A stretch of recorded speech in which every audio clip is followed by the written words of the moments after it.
الحمدللہ رب العالمین والصلاة والسلام علی سید المرسلین اما بعد فاعوذ باللہ من الشیطان الرجیم بسم اللہ الرحمن الرحیم الصلاة والسلام علیک یا رسول اللہ وعلی آلک واصحابک یا حبیب اللہ الصلاة والسلام علیک یا نبی اللہ وعلی آلک واصحابک یا نور اللہ۔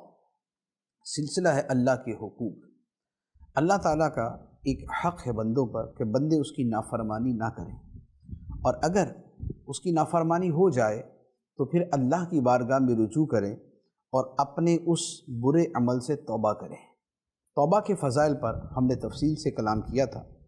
اب سوال یہ پیدا ہوتا ہے کہ جب توبہ کے اتنے فضائل ہیں کہ توبہ کرنے والا خدا کا پیارا بن جاتا ہے، توبہ کرنے والا نبیوں کی سنت پر عمل کرنے والا ہے، توبہ کرنے والا اللہ تعالیٰ اس کے گناہوں کو نیکیوں میں بدل دیتا ہے، توبہ کرنے والے کے لیے رب کی ندائے رحمت صبح و شام اور دن رات جاری رہتی ہے۔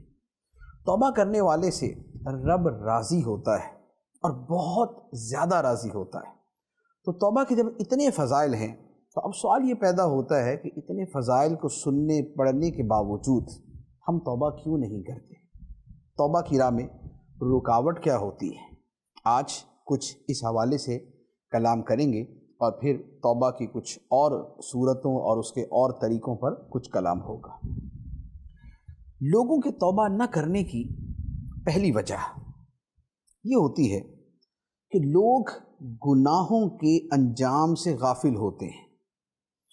انہیں یہ نہیں پتہ ہوتا کہ جو میں گناہ کرتا ہوں اس کا انجام کیا ہوگا۔ یہ دو طرح ہوتا ہے، یا تو یہ ہے کہ اسے یہ پتہ ہی نہیں کہ اگر میں یہ گناہ کروں گا تو اس پر یہ سزا ملے گی۔ جیسے بہت سے گناہ ایسے ہیں کہ جن کے بارے میں آدمی کو معلوم ہی نہیں ہوتا کہ یہ گناہ بھی ہے۔ جیسے آج کے زمانے کے اعتبار سے اگر غور کریں تو مثلا غیبت ہے۔ غیبت اتنی عام چیز ہو چکی ہے کہ اس کے گناہ ہونے کا احساس ہی نہیں ہوتا۔ یا بعض لوگ غیبت کرتے ہیں اور یہ کہتے ہیں کہ میں غیبت تھوڑی کر رہا ہوں، میں تو سچ بول رہا ہوں کہ اگر میں کسی کی برائی بیان کر رہا ہوں تو یہ تو واقعی اس میں ہے تو میں بیان کر رہا ہوں۔ حالانکہ غیبت اسی کا نام ہے کہ کسی میں موجود برائی جس کا وہ اظہار پسند نہیں کرتا وہ برائی لوگوں کے سامنے بیان کی جائے۔ تو اب یا تو یہ ہوتا ہے کہ گناہ کا پتہ نہیں ہوتا یا گناہ پر وعید کا پتہ نہیں ہوتا، کہ یہ تو پتہ ہے کہ چلے غیبت گناہ ہے، لیکن یہ نہیں پتہ کہ غیبت کتنا بڑا گناہ ہے، اس کے بارے میں اللہ تعالیٰ نے کتنی سخت وعید بیان فرمائی۔ احادیث طیبہ میں اس پر کس قدر عذاب کی وعیدیں بیان کی گئی ہیں۔ غیبت کرنے کو قرآن مجید میں اپنے مردہ بھائی کا گوشت کھانے کے برابر قرار دیا، اور احادیث طیبہ میں بھی اس کے بارے میں بڑی سخت وعیدیں وارد ہیں۔ تو اب گناہ ہونے کا تو پتہ ہے، لیکن اس گناہ پر سزائیں کس قدر سخت ہیں اس کا پتہ نہیں۔ شراب پینا گناہ ہے، معلوم ہے، لیکن اس گناہ پہ سزا کیا ہے یہ نہیں پتہ کہ شراب پینے والے کو جنت کی شراب سے محروم کر دیا جائے گا، شراب پینے والے کو جہنمیوں کا پی پلایا جائے گا، اور اس طرح کے بہت سے گناہ۔ اسی طرح سود کا پتہ گناہ ہے، لیکن سود پر سزا کیا ملے گی یہ نہیں پتہ، کہ اس کے پیٹ کے اندر سانپ پھریں گے، وہ پاگلوں کی طرح قیامت کے دن میدان محشر میں ہوگا، کھڑا نہیں ہو رہا ہوگا، گر رہا ہوگا، اور پھر اس پر جو دیگر وعیدیں۔ تو گناہ کی سزا کا پتہ نہیں۔ اور دوسرا یہ ہے کہ بعض اوقات سزا کا بھی پتہ ہوتا ہے پھر بھی بندہ گناہ نہیں چھوڑتا۔ کیوں؟ اس لیے کہ گناہ کی سزا کا تو اسے پتہ ہے، لیکن اس سزا کے بارے میں جتنا اسے احساس کرنا چاہیے، جتنی حساسیت کا مظاہرہ کرنا چاہیے، جو اس کے حوالے سے اس کا تصور ہونا چاہیے وہ نہیں ہوتا۔ اگر کوئی آدمی گناہوں کے حوالے سے اپنے ذہن میں واقعتاً جو اس کی سزائیں ہیں ان کا تصور لائے، مثال کے طور پہ ایک آدمی رشوت لیتا ہے، وہ رشوت کا مال کھاتا ہے، وہ حرام کھاتا ہے، وہ غصب کا مال کھاتا ہے، وہ چوری کا مال کھاتا ہے، وہ سود کا مال کھاتا ہے، اب اگر اس کے بارے میں وہ یہ تصور کرتا ہے کہ مجھے اس گناہ کی وجہ سے جہنم میں ڈال دیا گیا اور جہنم کی آگ مجھے جلا رہی ہے اور میں اس سخت عذاب میں مبتلا ہوں اور میں اس کے اوپر چیخ رہا ہوں، واویلا کر رہا ہوں، تو اب اگر اس تصور کو آدمی تھوڑا سا اپنے اوپر طاری کرتا ہے تو اب گناہ کے حوالے سے جو غفلت ہے وہ نکل جاتی ہے۔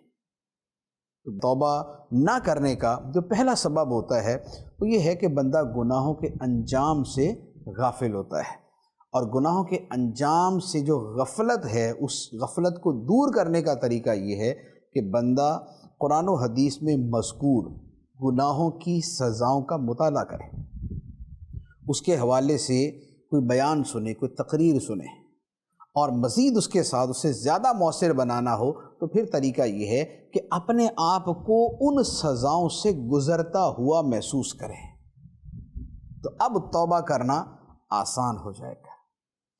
توبہ نہ کرنے کی دوسری وجہ کہ دل پر گناہوں کی لذت غالب ہوتی ہے، یعنی گناہ کا پتہ، گناہ کی سزا کا پتہ، لیکن نفس اتنا عادی ہو چکا ہے اس گناہ کا کہ اسے چھوڑنا مشکل ہے، جیسے بد نگاہی کرنے والے، جیسے رشوت لینے والے، جیسے بدکاری کرنے والے، جیسے سود کا مال کھانے والے، یہ بہت سے گناہ ہوتے ہیں کہ جن کے بارے میں آدمی کو یہ پتہ ہوتا ہے یہ گناہ ہے، لیکن دل پر شراب کی لذت اور بدنگاہی کی لذت اور ان گناہوں کی لذت ایسی غالب ہوتی ہے کہ اس کی وجہ سے گناہ چھوڑ نہیں پاتے اور اس کی وجہ سے وہ توبہ کر نہیں پاتے۔ اب اس کا علاج کیا ہے؟ اس کا علاج یہ ہے، سب سے پہلی بات تو یہ کہ بندہ تھوڑا سا غور کرے کہ میری جو دنیا کی زندگی ہے، جو میری گناہوں سے لطف اندوز ہونے کی طاقت رکھنے والی زندگی ہے، 10 سال کی عمر تک تو بندہ ویسے بچہ ہی ہوتا ہے تو اتنا اس کو گناہ کی لذت کا پتہ بھی نہیں ہوتا، 60 سے اوپر جا کے اتنا بوڑھا ہو جاتا ہے کہ لذت ویسے ہی مر جاتی ہے، درمیان کے 50 سال بنتے ہیں۔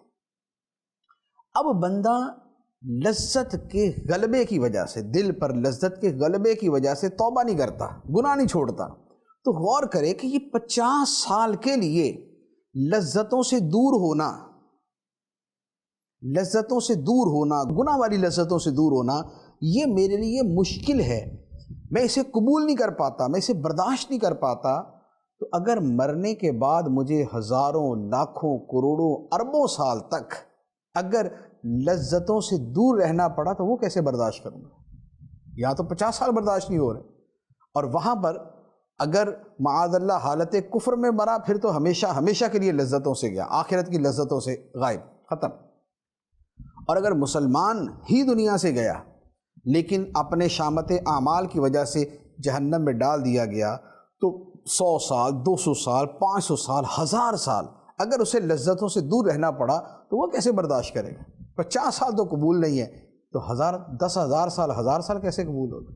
تو ایک تو یہ، دوسرا یہ ہے کہ اگر انسان دنیا کی لذتوں کا اور آخرت کی لذتوں کا آپس میں مقابلہ کرے، تقابل کرے، یار دنیا کی جو لذتیں ہیں یہ کس معیار کی ہیں اور آخرت کی جو لذتیں ہیں وہ کس معیار کی ہیں، تو اگر آدمی بار بار تقابل کرتا ہے تو اب یقین کریں کہ اس کے لیے دنیا کی لذتیں چھوڑنا آسان ہو جاتا ہے۔ جو گناہ والی لذتیں، جائز لذتیں تو جائز ہی ہوتی ہیں، اس سے تو شریعت انتفاع کرنے سے منع نہیں کرتی، ہاں آخرت کی خاطر ان میں بھی کمی کرنا، اس میں بھی تقلیل کرنا جو ہے یہ پسندیدہ ہے، لیکن جو گناہ والی لذتیں ہیں اگر انہی کا بندہ تقابل کر لے تو دنیا کی لذتوں کا آخرت کی لذتوں سے تو مقابلہ ہی کوئی نہیں۔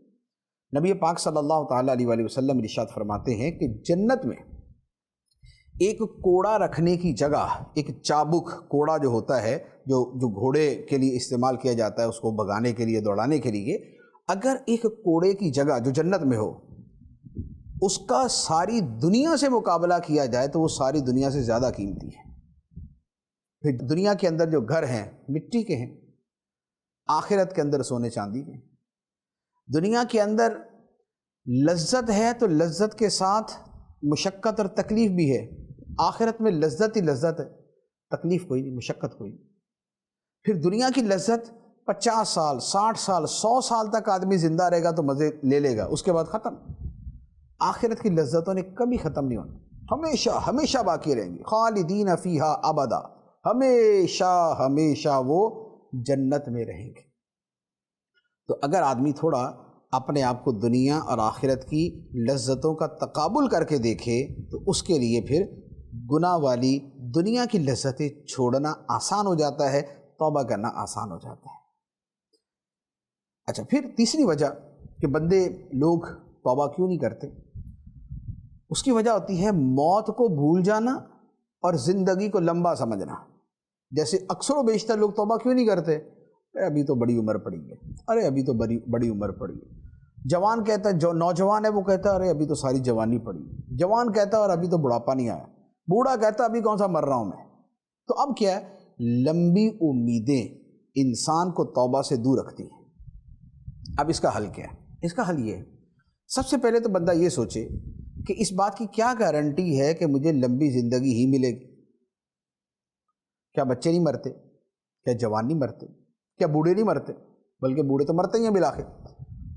تو ابھی تو ہمارے آگے پیچھے، ہمارے دائیں بائیں، ہماری آنکھوں کے سامنے، ہمارے خاندانوں کے اندر ایسے واقعات موجود ہوتے ہیں. بچہ تھا فوت ہو گیا، جوان تھا مر گیا، جوانی سے ابھی پوری طرح باہر بڑھاپے کی طرف نکلا نہیں تھا، انتقال ہو گیا. میرا خیال ہے ہمیں ایسا کوئی نہیں ہوگا کہ جس کی گلی محلے میں اور جس کے رشتہ داروں میں کوئی ایسا واقعہ نہ ہوا ہو. ہوتا ہے، اور نہیں تو ایکسیڈنٹ ہیں، حادثات ہیں، ہارٹ اٹیک ہیں، بیماریاں ہیں، وبائیں ہیں، بلائیں ہیں، نہ جانے کیا کیا ہوتا ہے. آج کل یہ کووڈ کا مسئلہ بنا ہوا ہے، تو کس کو پتا تھا کہ یہ بھی ہو جائے گا. یہ جو ملکوں کے اندر ہزار دو ہزار بندے مرے ایک دن کے اندر، ہمارے ملک کے اندر بھی بہت سے لوگ مرے. تو کیا ان کو تصور تھا کہ بھائی یہ جو زکام کھانسی کی ایک قسم ہے یہی ہمیں لے گزرے گی؟ لیکن لے گزری بہت ساروں کو. تو پہلی بات تو یہ ہے کہ اس بات کی گارنٹی نہیں کہ ہمیں لمبی زندگی ہی ملے گی. اور دوسری بات، لمبی زندگی مل بھی گئی تو کیا پھر نہیں مرنا؟ آخر 80 سال 90 سال 100 سال 110 120 130 مرنا تو ہے. تو اب اگر بندہ موت کو یاد کرے تو گناہ چھوڑنا اور توبہ کرنا آسان ہو جاتا ہے. تو لوگ توبہ نہیں کرتے کیوں؟ لوگ گناہ نہیں چھوڑتے کیوں؟ اس لیے کہ ان کو موت بھولی ہوتی ہے. تو اگر بندہ موت کو یاد کرنا شروع کر دے تو توبہ کرنا آسان ہو جاتا ہے. چوتھی وجہ کہ لوگ توبہ کیوں نہیں کرتے، اور یہ بھی ہم اپنے دائیں بائیں بہت سے لوگوں سے سنتے ہوں گے اور ہو سکتا ہے کہ اس دھوکے کا ہم بھی شکار ہوں. وہ کیا؟ وہ یہ ہے کہ یہ تو حق ہے کہ اللہ تعالیٰ غفور الرحیم ہے. یہ تو حق ہے، یہ ہمارا عقیدہ ہے، قرآن کے اندر ہے، رحمان ہے، رحیم ہے، غفور ہے، کریم ہے. تو اب لوگ اسی وجہ سے توبہ نہیں کرتے کہ یہ رب تو بخشنے والا ہے، اللہ بخشے گا، مولا بخش دے گا. اب یہ جو اپنے ذہن میں لے کے بیٹھے ہوئے کہ یار گناہ کر لیں گے تو اللہ تعالیٰ بڑا کرم والا ہے، بڑے رحم والا ہے، بڑے فضل والا ہے، تو بس اس وجہ سے توبہ نہیں کرتے. اس کے بہت سے جوابات ہیں. اگر ہم اس وسوسے کو دور کرنا چاہیں تو اس وسوسے کے بہت سے حل ہیں.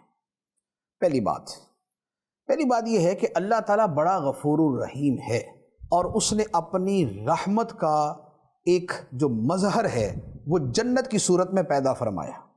اللہ تعالیٰ نے اتنی عظیم الشان جنت پیدا فرمائی. کیوں؟ اس لیے کہ رحمان ہے، رحیم ہے. لیکن بات یہ ہے کہ اس نے جہنم بھی تو پیدا کی، صرف جنت تو نہیں، جہنم بھی پیدا کی، اور جہنم میں بھی بہت سے لوگوں نے جانا. تو جن لوگوں پہ خاص رحمت نہیں ہوگی وہ جہنم میں جائیں گے. تو اب ہمارے پاس اس بات کی کیا دلیل ہے کہ ہم پکے جنتی ہی؟ خدا غفور الرحیم ہے، اس نے جنت بنائی ہے اور ہم نے جانا ہی جانا جنت میں. اس بات کی کیا گارنٹی؟ یہ کیوں نہیں ہو سکتا کہ ہم اس کیٹیگری میں ہوں معاذ اللہ کہ جنہوں نے جہنم میں جانا ہے؟ تو لہذا خدا غفور الرحیم ہے، اس کے ساتھ ساتھ وہ شدید العقاب بھی ہے، وہ شدید العقاب سخت سزا دینے والا بھی، وہ سریع الحساب بھی ہے، وہ بڑا جلد حساب لے لینے والا بھی ہے، اور وہ ذو انتقام بھی ہے، وہ بدلہ لینے والا بھی ہے۔ تو لہذا جہاں اس کی رحمت و مغفرت کو یاد رکھنا چاہیے، وہیں پر اس کی شان جو شدید العقاب اور سریع الحساب ہے اسے بھی یاد رکھنا چاہیے۔ ایک بات۔ دوسری بات کہ ہم کہتے ہیں کہ اللہ تعالیٰ غفور الرحیم ہے، اور اس لیے توبہ نہیں کرتے، گناہ نہیں چھوڑتے۔ تو بات یہ ہے کہ اللہ تعالیٰ کے غفور الرحیم ہونے کا ہمیں زیادہ پتہ ہے یا اللہ کے نبیوں کو زیادہ پتہ تھا، اللہ کے ولیوں کو زیادہ پتہ ہوتا ہے؟ اللہ کے نبی علیہم الصلاۃ والسلام اور اللہ کے ولی علیہم الرضوان یہ ہم سے زیادہ جانتے ہیں کہ اللہ تعالیٰ غفور الرحیم ہے، یہ ہم سے زیادہ خدا کی رحمت کو جانتے ہیں، لیکن یہ خدا کی رحمت کو جان کر معاذ اللہ گناہوں کی طرف تو نہیں ہے، یہ تو اور بندگی کی طرف گئے، یہ تو اور عبادت کی طرف گئے، یہ تو اور نیکی کی طرف گئے، یہ تو اور تقوی کی طرف گئے۔ تو اس کا مطلب یہ ہوا کہ جو خدا کی شان مغفرت اور شان رحمت کو جانتا ہے، جتنا جانتا ہوگا اتنا زیادہ نیکیوں کی طرف جائے گا۔ تو جو ہم سے زیادہ جاننے والے ہیں وہ تو خدا کی رحمت جان کے نیکیوں کی طرف گئے، ہم کیسے ہیں کہ رحمت جان کے گناہوں کی طرف جاتے ہیں؟ تو لہذا یہ شیطان کا وسوسہ ہے کہ وہ اس وجہ سے بندے کو گناہوں میں ڈال کے رکھتا ہے اور نیکیوں سے اس کو دور رکھتا ہے، توبہ سے دور رکھتا ہے۔ تو لہذا اللہ تعالیٰ کے غفور الرحیم ہونے کے عقیدے کی وجہ سے جو بعض لوگ اپنے آپ کے اندر وسوسے کا شکار ہو جاتے ہیں، ان کا حل یہ ہے۔ پانچویں وجہ توبہ نہ کرنے کی وہ ہے بری صحبت، کہ آدمی نیک بننا بھی چاہتا ہے، لیکن جو اس کا ماحول ہے، جو اس کے دوست ہیں، اس کی گیدرنگ ہے، اس کا جو میل ملاپ ہے، جو اس کے خاندان کے ملنے ملانے والے ہیں، وہ اس کو گناہ میں ڈال کے رکھتے ہیں۔ تو بری صحبت جو ہے یہ ایک بہت بڑا فیکٹر اور بہت بڑا ریزن ہوتا ہے انسان کو توبہ سے دور رکھنے کے لیے۔ اب اگر یہ سبب ہے تو اس کا جواب کیا ہے، اس کا حل کیا ہے؟ اس کا حل بھی اس کے مطابق ہی کہ اگر بری صحبت اسے توبہ سے دور رکھے ہوئے ہے تو وہ توبہ سے دور نہ ہو، بری صحبت سے دور ہو جائے، برے دوستوں سے دور ہو جائے، ان کے ساتھ اپنے تعلقات کو کم کرے۔ اگر یک لخت ساری دوستیاں اور تعلق چھوڑنا اس کے لیے ناممکن ہے یا مشکل ہے اس کے ذہن کے مطابق، تو تھوڑا سا کم کر دے۔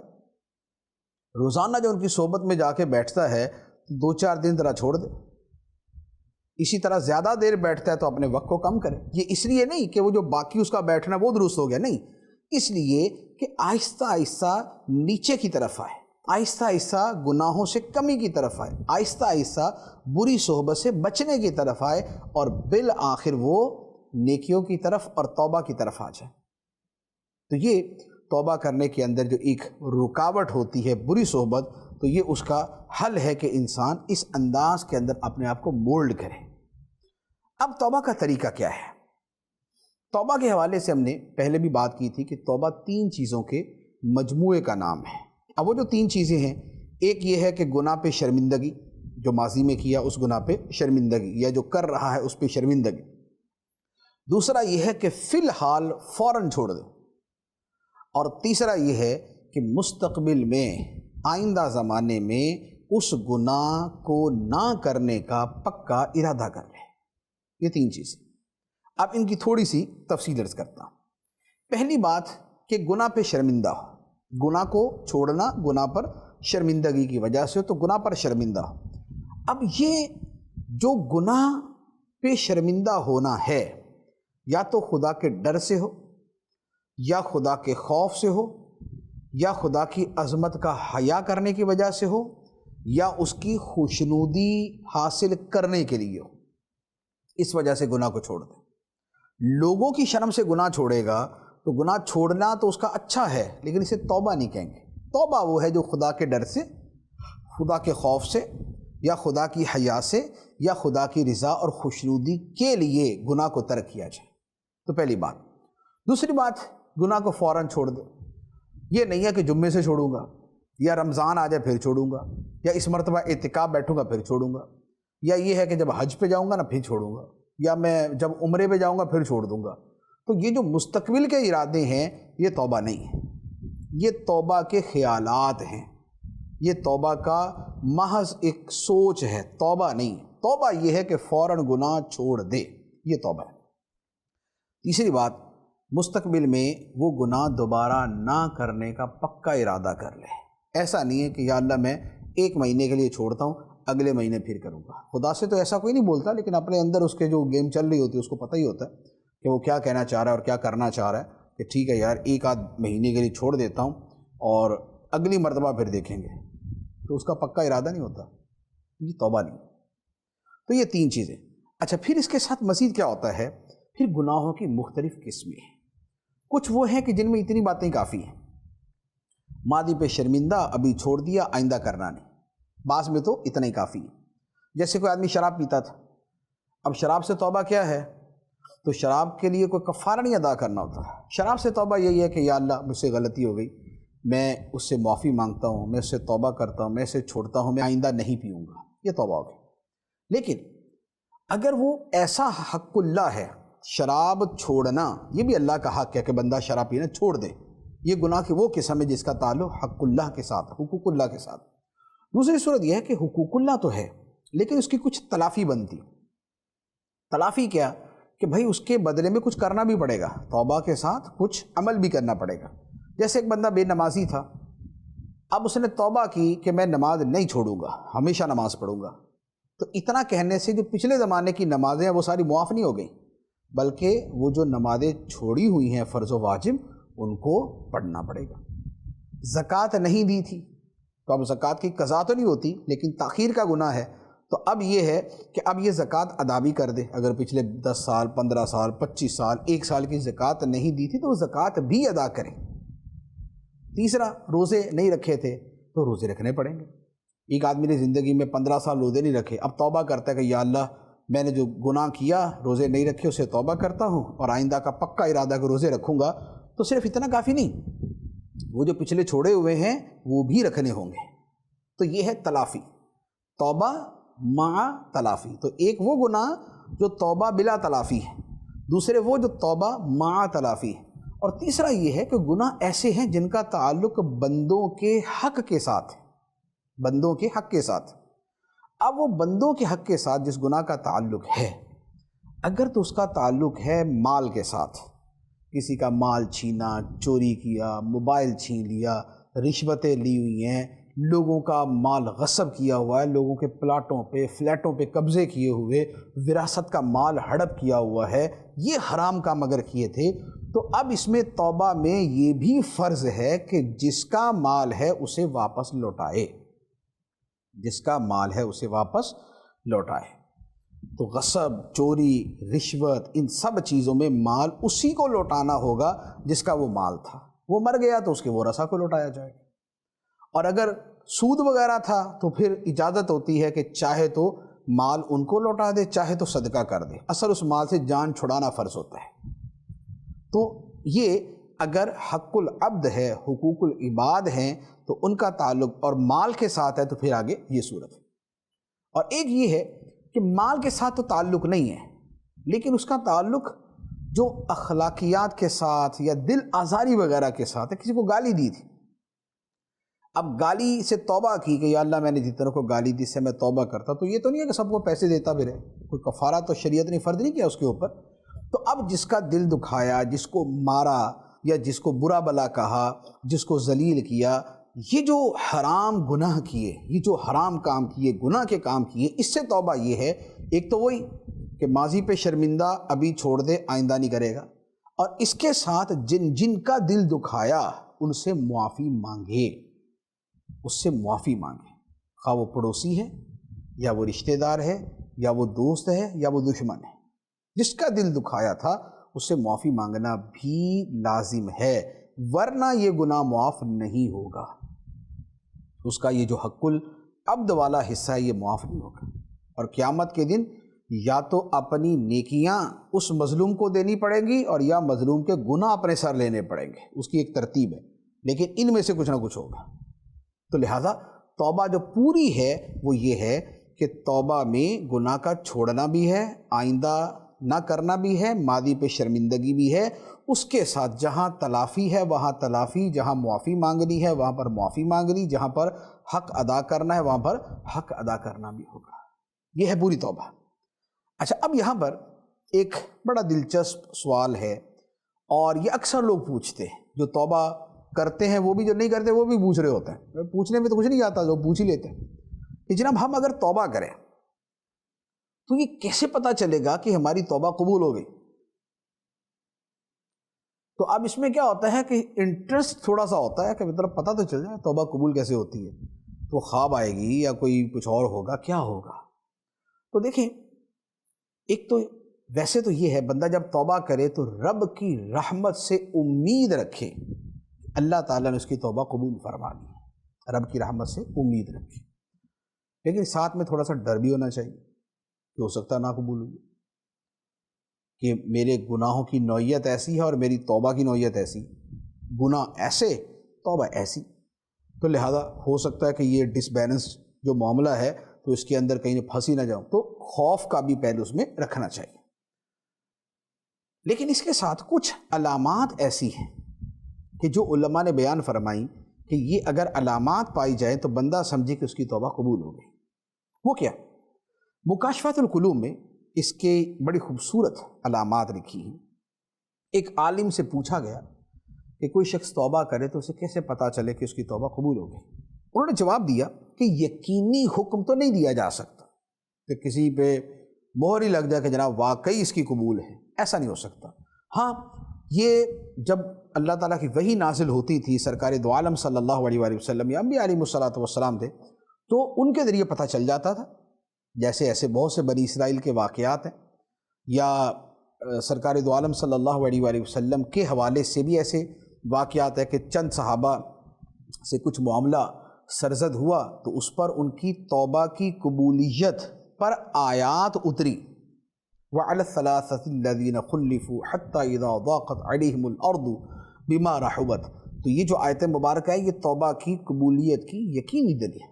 تو ایک تو وہ معاملہ ہے، یہ یقین والی صورت۔ لیکن علامت کے اعتبار سے کیا ہے؟ تو وہ فرماتے ہیں کہ علامات یہ ہے کہ بندہ جب اپنی حالت و کیفیت یہ دیکھے کہ اس کا نفس گناہوں سے بچا ہوا ہے، اس کے دل سے فخریہ قسم کی خوشی غائب ہے، دل میں خدا کی یاد موجود ہے، نیک لوگوں کی صحبت اسے پسند ہے اور اس میں بیٹھتا ہے، برے لوگوں کی صحبت اسے ناپسند ہے اور اس سے وہ دوری اختیار کرنا شروع کر چکا ہے، اور تھوڑی دنیا کو بہت سمجھے کہ یا بس دنیا جتنی ہے نا بس کافی ہے، اللہ تعالیٰ اسی میں عزت کی زندگی گزار دے میری، بس ٹھیک ہے، اور آخرت کے لیے کیے جانے والے بہت بڑے عمل کو بھی چھوٹا سمجھے، بڑی سے بڑی نیکی کر کے بھی یہ سمجھے پتہ نہیں بس کر دی ہے، اللہ تعالیٰ قبول کر لے، اللہ تعالیٰ بخشش کا ذریعہ بنا، تو بڑے عمل کو بھی چھوٹا سمجھے اور تھوڑی دنیا کو زیادہ سمجھے۔ اپنے آپ کو یہ دیکھے کہ خدا کے مقرر کردہ احکام کو پورا کر رہا ہے، زبان کی حفاظت کرتا ہے، آخرت کی فکر میں مشغول رہتا ہے، اور اپنے ماضی کے گناہوں پہ غمگین اور شرمندہ ہے۔ یہ والی جو کیفیات ہیں، یہ والی جو سوچ ہے، یہ اگر اس میں پائی جاتی ہے، یہ علامت ہے اس بات کی کہ اس کی توبہ سچی تھی، خدا نے قبول فرما لی، تو یہ توبہ کی علامات ہیں۔ اب یہاں پر ایک اور اہم بات وہ یہ ہے کہ توبہ کر لی اور قبولیت کے آثار بھی نظر آ رہے ہیں، یا بالفرض وہ ایک دوسرا میٹر ہے، اس سے ہٹ کر توبہ پر استقامت کیسے ہو، یہ ایک جدا گانا معاملہ ہے کہ توبہ پر استقامت کیسے حاصل ہو۔ اس کے لیے میں عرض کروں گا کہ اس میں دو چیزیں ہیں، دو بھی کہہ سکتے ہیں، تین بھی کہہ سکتے ہیں۔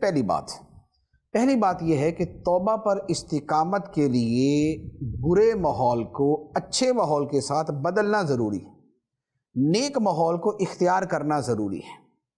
جیسے نبی پاک صلی اللہ تعالیٰ علیہ وآلہ وسلم نے ارشاد فرمایا ہے کہ اچھی صحبت کی مثال ایسے ہے جیسے عطار کی دکان، جو عطر بیچنے والا، خوشبو بیچنے والا، اس کی دکان، کہ وہاں بندہ جا کے خوشبو خریدے نہ خریدے، خوشبو تو آ ہی جائے گی۔